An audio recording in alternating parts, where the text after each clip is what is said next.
गुरु हा सुखाचा सागर, गुरु हा प्रेमाचा आगर, गुरु हा धैर्याचा डोंगर.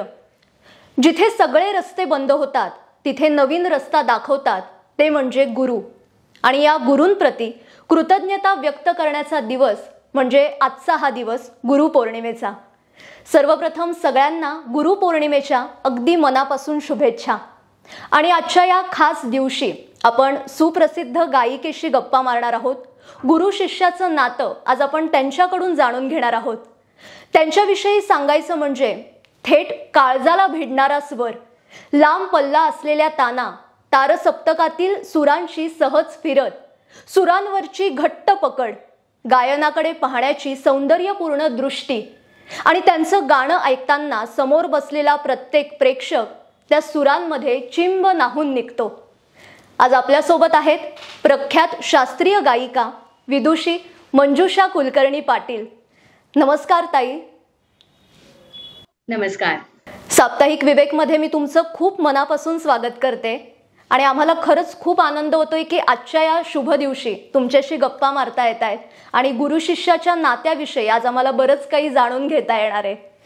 सर्वप्रथम तुम्हाला सुद्धा गुरुपौर्णिमेच्या अगदी मनापासून शुभेच्छा. सर्व शिष्यांना गुरुपौर्णिमेच्या भरपूर शुभेच्छा. आणि सर्व गुरु ही विद्यार्थीच असतात. असेच गुरु असतात की जे स्वतःला विद्यार्थी समजत असतात. म्हणजे सर्व गुरु आणि शिष्य हे जे नातं आहे या सर्वांनाही मनापासून शुभेच्छा. खरं म्हणजे कलेच्या क्षेत्रात गुरुला अनन्यसाधारण महत्त्व आहे. म्हणजे जोपर्यंत गुरुची नजर किंवा गुरुचा हात त्या शिष्याच्या डोक्यावर पडत नाही तोपर्यंत त्या माणसातला कलाकार घडत नाही.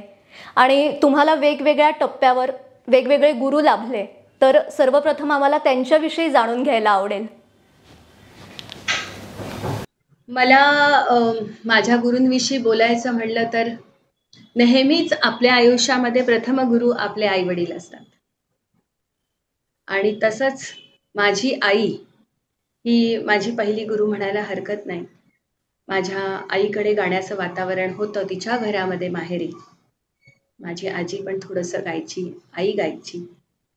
आणि वडिलांकडे म्हणजे खूप वेगळं, वडिलांना गाण्याची अत्यंतिक आवड आणि त्यांचं घराणं म्हणजे पठ्ठे बापूरावांचं घराणं. त्यामुळं सांगीतिक वातावरण तसं सगळीचकडे आमच्या आई वडिलांकडे होतं, दोन्ही बाजूने. संगीत हे किती कठीण आहे किंवा संगीत ही कला अशी आहे की ती अध्यात्मापर्यंत लगेच पोचते, अशी ह्या सर्व गोष्टी ज्या काय आहेत आणि ह्या सर्व गोष्टींची जाण त्यांना असल्यामुळं त्यांनी गुरु महिमा त्यांना पूर्ण माहीतच होता. त्यामुळे मला जेव्हा त्यांनी सांगलीमध्ये, मी सांगलीची आहे त्यामुळे सांगलीमध्ये पंडित चिंतूबुवा म्हैसकर यांच्याकडे मला त्यांनी प्रथम गाणं शिकायला पाठवलं. त्यांच्याकडे 3-1 वर्ष मी शिकले. आणि ते शिकत असताना सुद्धा गुरु महिमा कसा असतो तर मला सांगायला आवडेल की म्हैसकर बुवांच्या विषयी पण मी बोलेल. म्हैसकर बुवांच्याकडे जात असताना अशी एक संधी आली की मी अनेक स्पर्धांमध्ये, लहान लहान स्पर्धा तिथे व्हायच्या सांगलीच्या आसपास. अगदी मी पुण्यापर्यंत पण स्पर्धेला त्यावेळेला आलेली आहे. तर ते होत असताना नंबर येत गेले आणि म्हैसकर बुवांना त्यांना खूप आनंद व्हायचा. ते माझ्याबरोबर हार्मोनियमची पण कधी कधी साथ करायचे. तर एकदा असंच कुठेतरी गायले आणि मला संधी कुठली आली असेल तर ती संधी आली ती अक्कलकोटला सद्गुरू श्री स्वामी समर्थांसमोर गाण्याची. आणि ही सगळ्यात मोठी माझी संधी होती असं मला वाटतं. का तर कसं असतं की सद्गुरू असतात आणि पहिले आई वडील, मग सद्गुरू आणि मग सद्गुरू नंतरच गुरु आपल्याला भेटतो, अशी एक माझी भावना आहे. आणि तसंच माझ्या बाबतीत झालं म्हणून अशी भावना आहे. कारण सद्गुरूंच्या समोर मी जेव्हा गायले आणि त्यावेळेला माझे गुरु पण, म्हणजे जे पहिले गुरु होते माझे म्हैसकर बुवा, ते माझ्याबरोबर साथ करायला होते. म्हणजे किती आपण म्हणतो ना की गुरु हा भाग्याने भेटतो, तो आई वडिलांच्या भाग्याने मिळाला. आणि अक्कलकोटला माझी पहिली मैफिल झाली, जाहीर मैफिल. आणि त्याच्यानंतर मला माझे प्रॉपर घराणेदार संगीत ज्यांनी मला शिकवलं असे काणेबुवा भेटले. आणि संगीताचार्य दवी काणेबुवांकडे मला शिकण्याची संधी मिळाली आणि ते माझं मोठं भाग्य होतं. तो माझ्या आयुष्यातला मोठा टर्निंग पॉइंट होता. त्यांच्याकडे जवळ-जवळ 13 वर्ष मी गुरुकुल पद्धतीनं शास्त्रीय संगीत शिकले, आग्रा आणि ग्वाल्हेर घराण्याचं. आणि माझ्या वडिलांनी त्यावेळेला सुद्धा त्यांना अक्षरशः सांगितलं होतं, म्हणून मी आई-वडिलांच्या बद्दल बोलले पहिल्यांदा, की आता ही तुमचीच मुलगी आहे आणि तुम्हीच तिचं भविष्य काय असेल ते सांगाल तसंच होईल. त्यामुळं माझ्या गुरूंनी जसं सांगितलं तसंच मी त्या पाथवर चालत राहिले. आणि काणेबुवांच्या नंतर सुद्धा मला अतिशय चांगले गुरु भेटत गेले. काणेबुवांच्या नंतर मी जेव्हा पुण्यात आले, तर पुण्यात यायच्या आधी विदुषी शुभदाताई पराडकर मला गुरु म्हणून भाग्याने भेटल्या. त्यांच्याकडे मी सांगलीवरून मुंबईला जायची, त्यांच्याही घरी राहिलेली आहे मी. म्हणजे गुरुग्रही राहून शिक्षण घेण्याचं जे माझ्या भाग्यात होतं ते खरंच आजपर्यंत घडत राहिलं. आणि तिथे मी त्यांच्या घरी त्यांनी मला खाऊ पिऊ घालून शिकवलं, शुभदाताईंनी सुद्धा. म्हणजे काणेबुवांनी जसं तसंच शुभदाताईंनी. आणि तसंच नंतर मी पुण्यात जेव्हा आले त्याच्या आधी आपले पंडित नरेंद्र कणेकर काणेबुवांचे शिष्य, त्यांच्याकडेही मुंबईला मी जाऊन त्यांच्या घरी राहून शिक्षण घेतलं. याच्याबरोबर जेव्हा लग्न होऊन पुण्यात आले तेव्हा पुण्यात आल्यानंतर 2001 साली मी डॉक्टर विकास कशाळकर सरांकडे शिकायला चालू केलं. आणि त्यांच्याकडे जेव्हा शिकायला चालू केलं तेव्हा अजून वेगळं काही मिळायला सुरुवात झाली. म्हणजे प्रत्येक गुरूंकडनं अशी काही वेगळी नजर मिळत गेली. गाण्यामध्ये काही माझ्या बुद्धीमध्ये होत गेली असं म्हणायला हरकत नाही.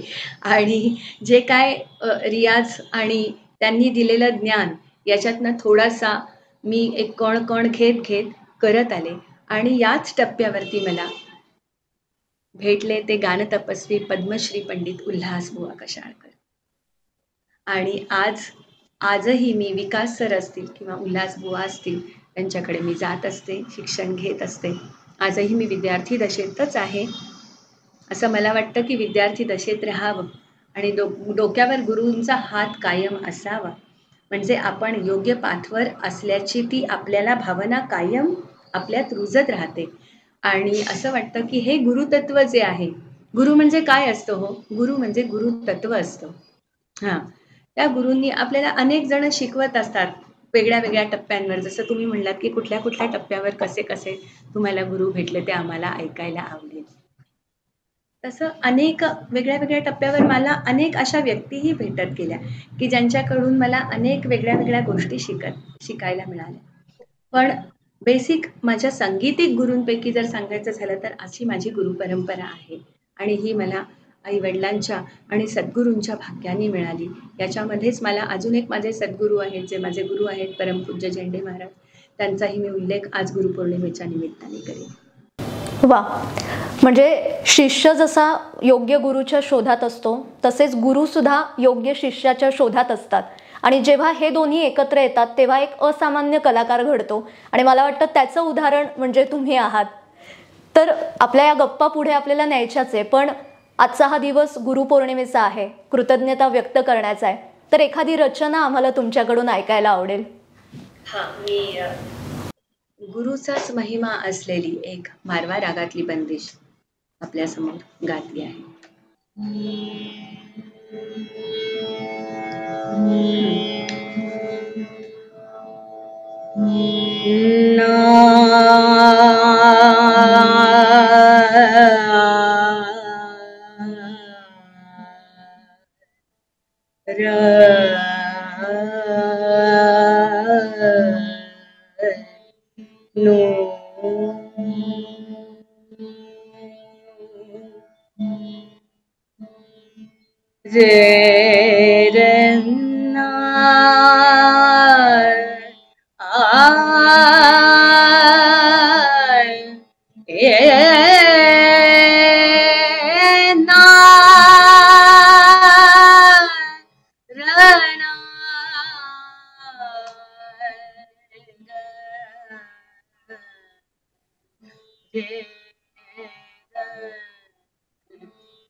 लागी लगन गुरु पाई लागी लगन गुरु पाई सकल जगत बिसराई सकल जगत बिसराई प्रगटी दिव्य दृष्टी ज्योत आगम निगम समझ धाई लागी लगन गुरु पाई लागी लगन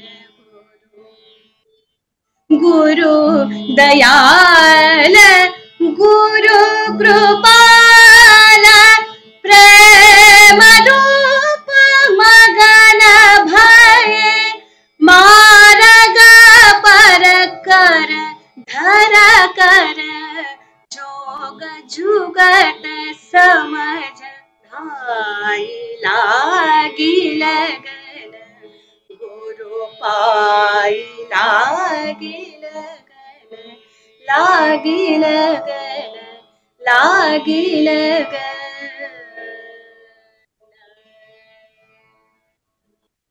वा, म्हणजे मी सुरुवातीला म्हटलं होतं की थेट काळजाला भिडणारा स्वर आणि तो ऐकणं, आणि खरंच हे खूप आमच्यासाठी आनंदाची गोष्ट आहे आणि हे संपूच नाही असं वाटतं. पण मगाशी तुम्ही बोलताना एक उल्लेख केला की गुरुकुल पद्धतीत राहून तुम्ही शिकलात.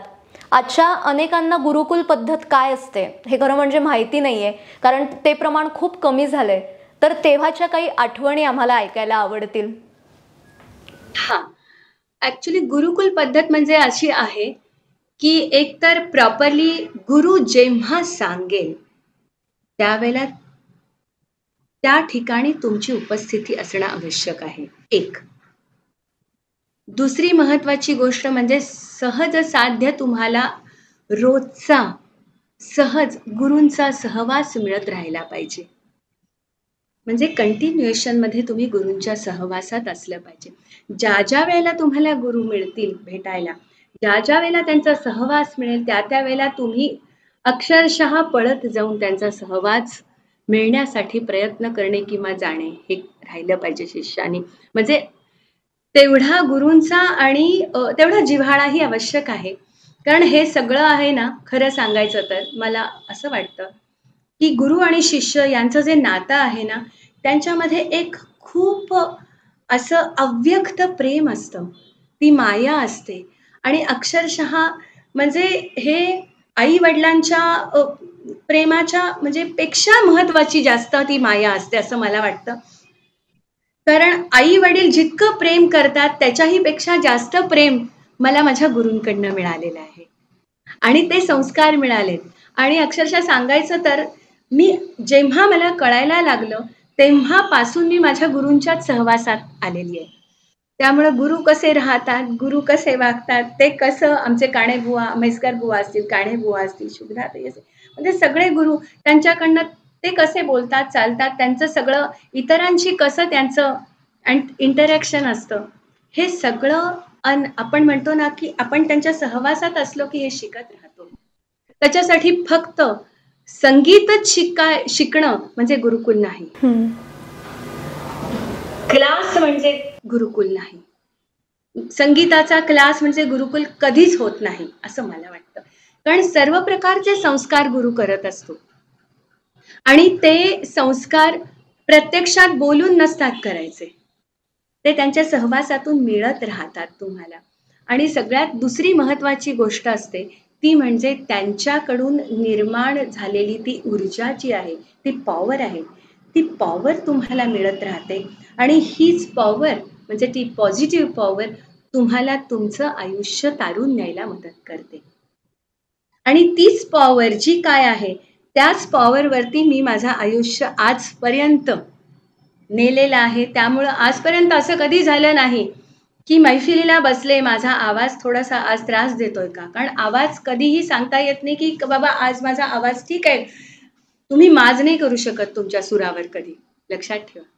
संगीतावर माज नाही करायचा, तुम्ही नतमस्तक व्हा सुरापुढे संगीतापुढे, कारण तो सागर आहे आणि त्या सागरातनं गुरूंनी दिलेलं जे काय आहे त्या गुरूंनी दिलेल्यातलं पण आपल्याला कणच उचलता येतो.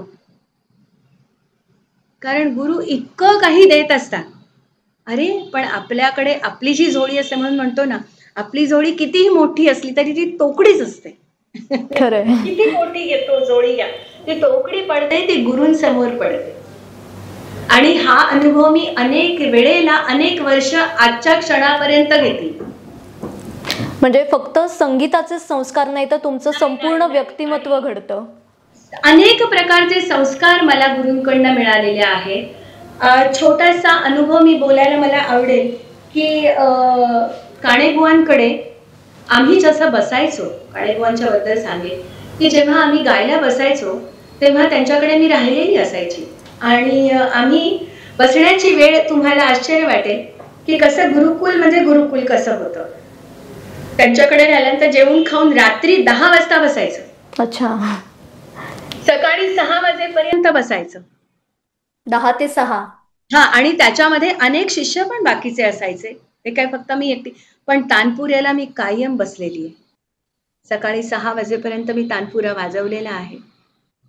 असं नाहीये की नाही वाजवलं, कारण त्यांनीच माझी कपॅसिटी वाढवली बसण्याची. बसण्याचा पेशन्स सुद्धा त्यांनीच वाढवला.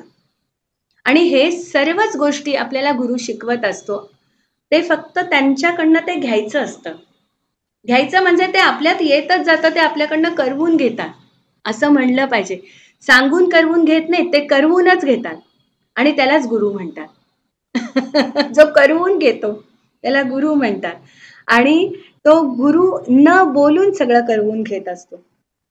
आजच्या काळामध्ये थोडंसं शिष्यांना बोलून करवून घ्यावं लागतं, पण काही हरकत नाही. प्रत्येक पिढी वेगळी असते.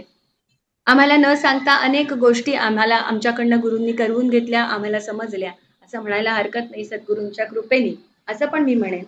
पण अक्षर म्हणजे गुरुकुल या नावाची जी एक काय म्हणतात, गुरुकुल जी संज्ञा आहे, ती संज्ञा म्हणजे गुरूंनी केलेले सर्व प्रकारचे संस्कार. अक्षरशः की आपलं शास्त्रीय संगीत हे कसं, त्याची बैठक असावी, स्त्रीने कसं बैठक घ्यावी. स्त्री कलाकार आहे.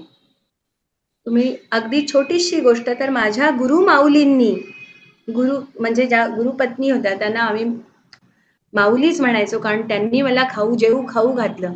माझ्या आईपेक्षा जास्त प्रेम केले माझ्यावर. आणि आताच्याही गुरु माऊली करतात ज्या आहेत त्या. त्यामुळे असं नाहीये की त्या माऊलींनी मला अक्षरशः म्हणजे पहिला कार्यक्रम माझा इचलकरंजीत होता. म्हणजे मी गायला बसणार होते स्टेजवरती, आणि नेहमीप्रमाणे वय वर्ष काय 15-16 होतं, फार नव्हतं वय, आणि ड्रेस घालून आले मी. नाही चाललं त्यांना. ते म्हणले, तू शास्त्रीय संगीत गाणार आहेस ना? म्हणलं हो. आणि तो काळही वेगळा होता, आजचा काळ वेगळा आहे. काळाप्रमाणे थोडं बदलावं, मला असं म्हणायचं नाहीये की काळाप्रमाणे नाही बदलायचं. पण एका स्त्री कलाकाराने, की आपली थोडीशी रिजिड असेल आम्ही, आम्हाला हरकत नाही असं म्हणायला, काही हरकत नाही कोणी म्हणलं तरी.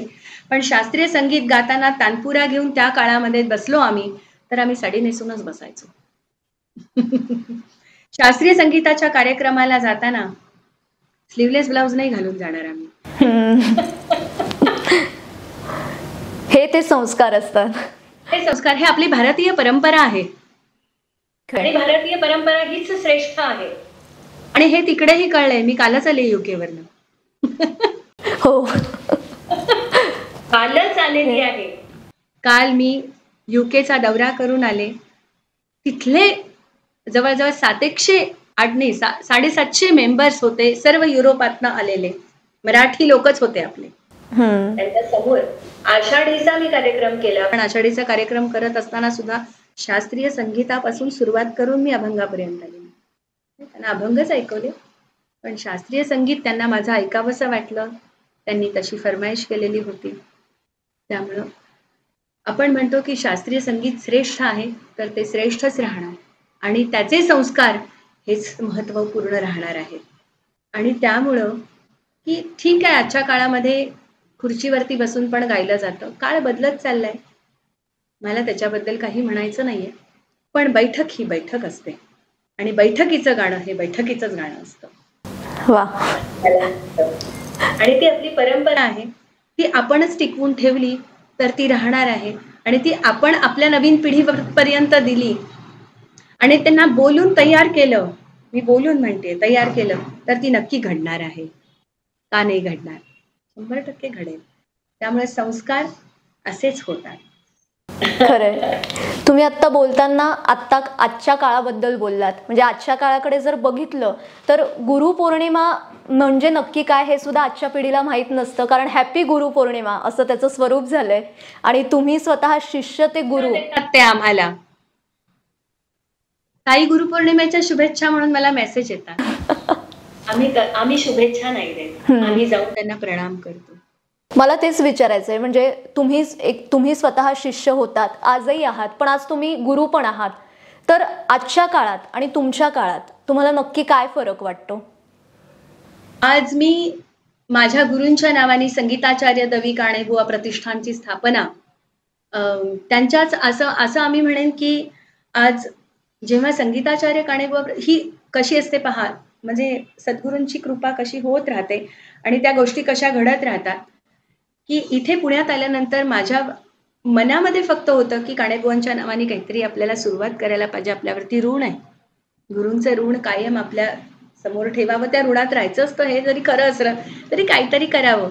या भूमिकेतनं पुण्यात आल्यानंतर मला असेच जे आपण म्हणतो ना सामाजिक व्यावहारिक संस्कार करणारी माणसं भेटतात, तसेच भेटलेले होते. ते म्हणजे आमचे गोविंद काका बेडेकर. त्यांनी माझ्यावरती अजून वेगळे संस्कार केले.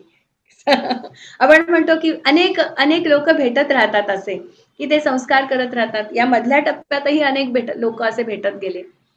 तर काकांच्या प्रेरणेने, त्यांच्या मार्गदर्शनाने संगीताचार्य दवी काणेबुवा प्रतिष्ठानची स्थापना केली 2007 साली आणि आज त्याचं दिमाखात गुरुकुल उभं राहिलेलं आहे काणेबुवांच्या नावाने.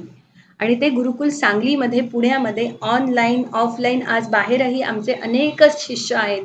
शिष्यापेक्षा विद्यार्थी म्हणेन मी, शिष्य व्हायला वेळ आहे त्यांना अजून. कारण तळवळकर गुरुजी आमचे नेहमी म्हणतात की पहिला विद्यार्थी असतो, अगं विद्यार्थ्याचा शिष्य व्हायला वेळ लागतो. त्यामुळे तुझं संगीत गुरुकुल संगीत विद्यालय असं मी त्याला नाव दिलेलं आहे. त्यामुळे काणेबुवा संगीताचार्य दवी काणेबुवा प्रतिष्ठान संचालित गुरुकुल संगीत विद्यालय आणि त्या विद्यालयातले काही विद्यार्थी आता शिष्य होण्याच्या मार्गावर पण आहेत. चांगले 7-8 वर्ष शिकून बाहेर गात आहेत आणि ही माझ्यासाठी खूप एक जमेची गोष्ट आहे की ते ही परंपरा पुढे नेत आहेत.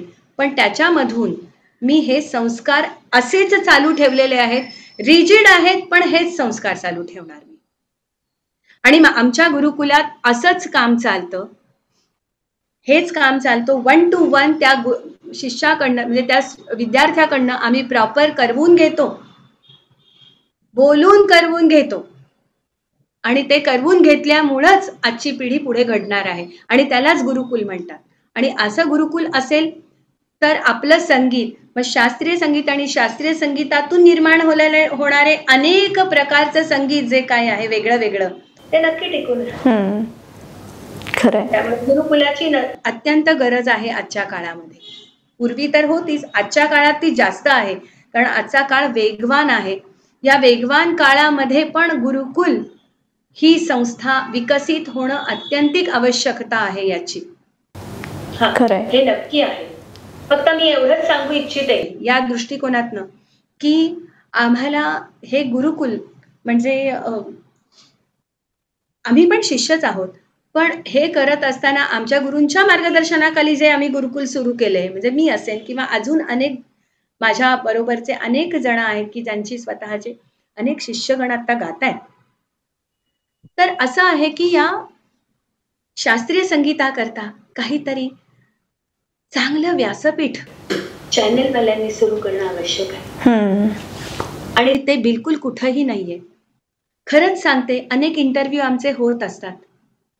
जसा आज इंटरव्ह्यू होतोय गुरुपौर्णिमेच्या निमित्ताने. मी येण्याचं कारण हेच आहे की या तुमच्या चॅनलद्वारे किमान लोकांपर्यंत जाऊ दे की गुरुकुल याच माध्यमातनं शास्त्रीय संगीत निर्माण होतं आणि शास्त्रीय संगीतातूनच अनेक संगीत प्रकार निर्माण झालेले आहेत. मग तुम्ही तो पाठ कुठलाही करा त्या विद्यार्थ्यांनी पुढे जाऊन.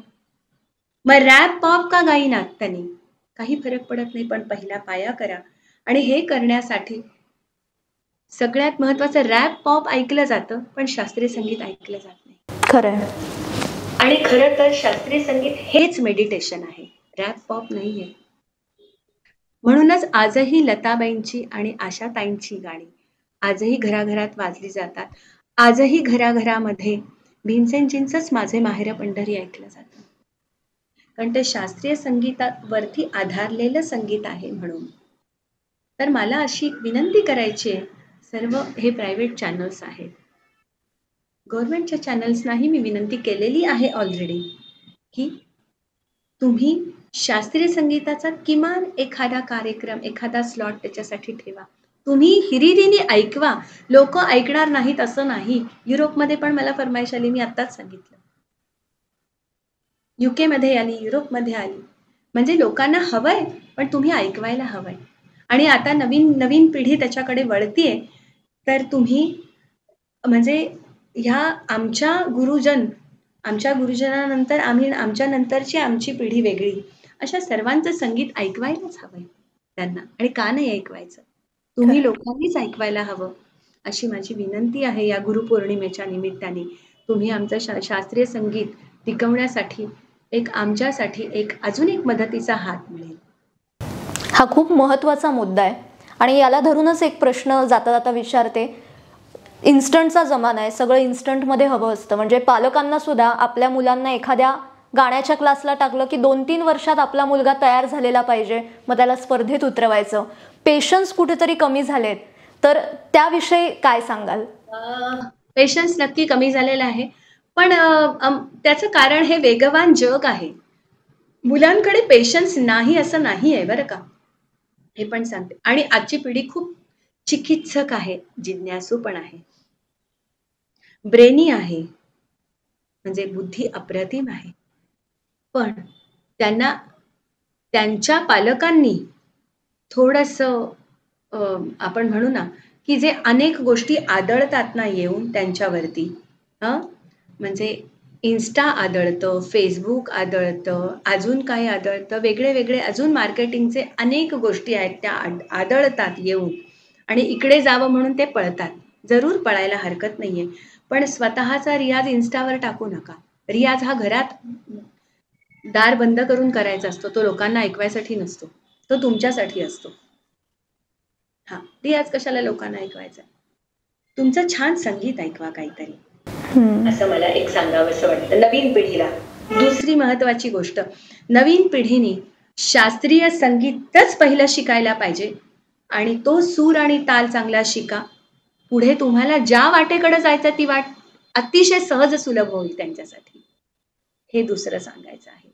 आणि शास्त्रीय संगीत, किंवा असं मी म्हणेन की शास्त्रीय संगीत म्हणजे शास्त्रीय संगीतातला कुठलाही इन्स्ट्रुमेंटल असेल किंवा आपलं गायन असेल, कुठलंही संगीत, प्रत्येक, जसं आपण म्हणतो ना की स्पोर्ट्स शिकायला पाहिजे बाबा, प्रत्येक घराघरात काय असतं हो, की मुलांना ना थोडासा स्पोर्ट्स शिकायला पाहिजे, योगा शिकायला पाहिजे, हे शिकायला पाहिजे, बॅडमिंटन शिकायला पाहिजे, क्रिकेट शिकायला पाहिजे, अनेक पालक म्हणत असतात. आणि त्या विद्यार्थ्यांना घरामध्ये त्या मुलांना मुलींना अनेक प्रकारचे क्लास लावलेले असतात, अनेक वेगळ्या वेगळ्या प्रकारचे क्लास असतात. कुणाचा पोहण्याचा क्लास असतो, कुणाचा क्रिकेटचा क्लास असतो, कुणाचा बॅडमिंटनचा असतो.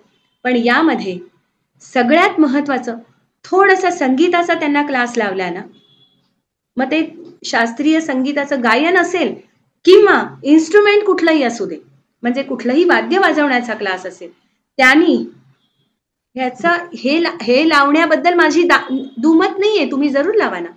पण याच्याबरोबर संगीताचं जर त्यांच्या घरात आलं, तर संगीतामुळे घरामध्ये आनंद राहणार आहे, 1, घरामध्ये शांतता राहणार आहे, 2, त्या मुलांमध्ये पेशन्स येणार आहे, 3, त्या मुलांमध्ये ऑब्झर्वेशनची क्षमता त्यांची वाढणार आहे, छान. आणि त्या मुलांमध्ये 5वं येणार आहे काय, तर कल्पनाशक्ती, इमॅजिनेशन, ते लॉजिकने काम करणं, कॉमन सेन्सने काम करणं, ह्या गोष्टी फक्त संगीतातून 100% मिळणार आहेत. खरंय. आणि हे मी ठाम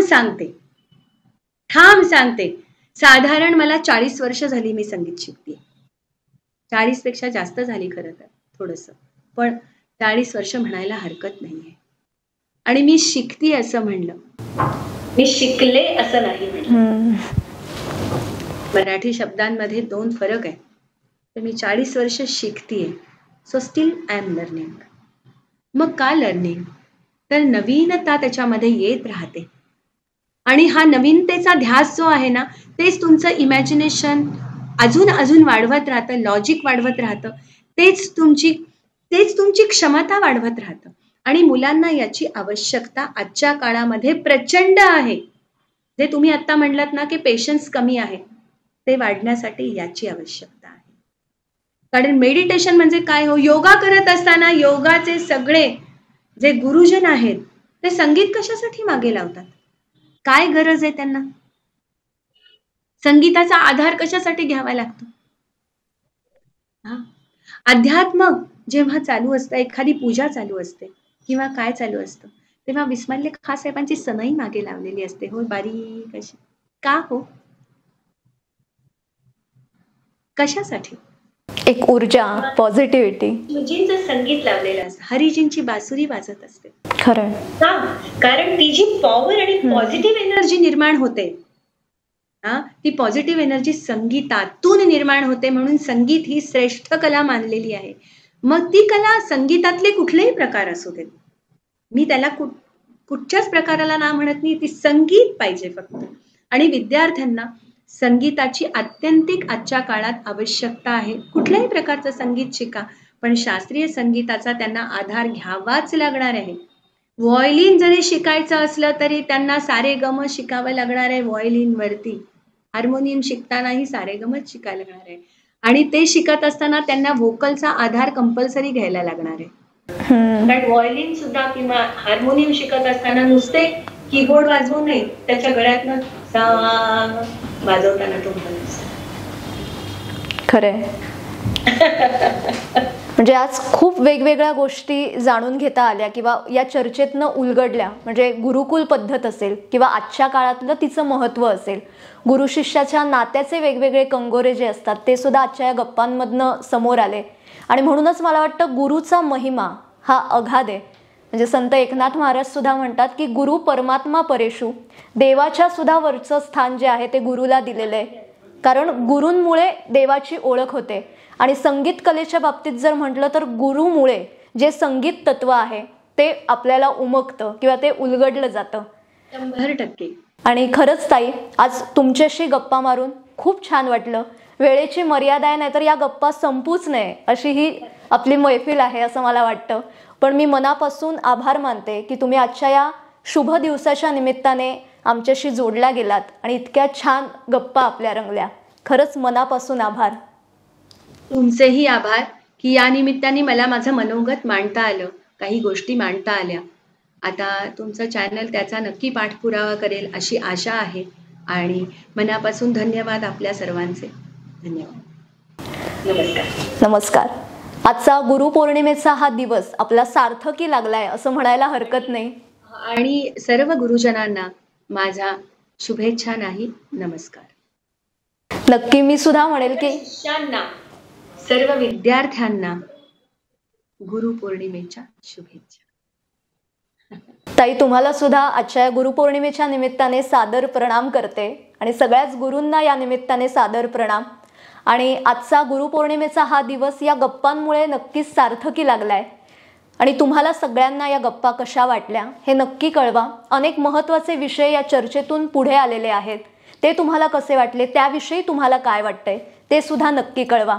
आणि आपल्या साप्ताहिक विवेकच्या यूट्यूब चॅनलला आजच सबस्क्राईब करा. व्हिडिओ जर्नलिस्ट प्रशांत पवारसह बागेश्री पारनेरकर, साप्ताहिक विवेक, मुंबई. धन्यवाद.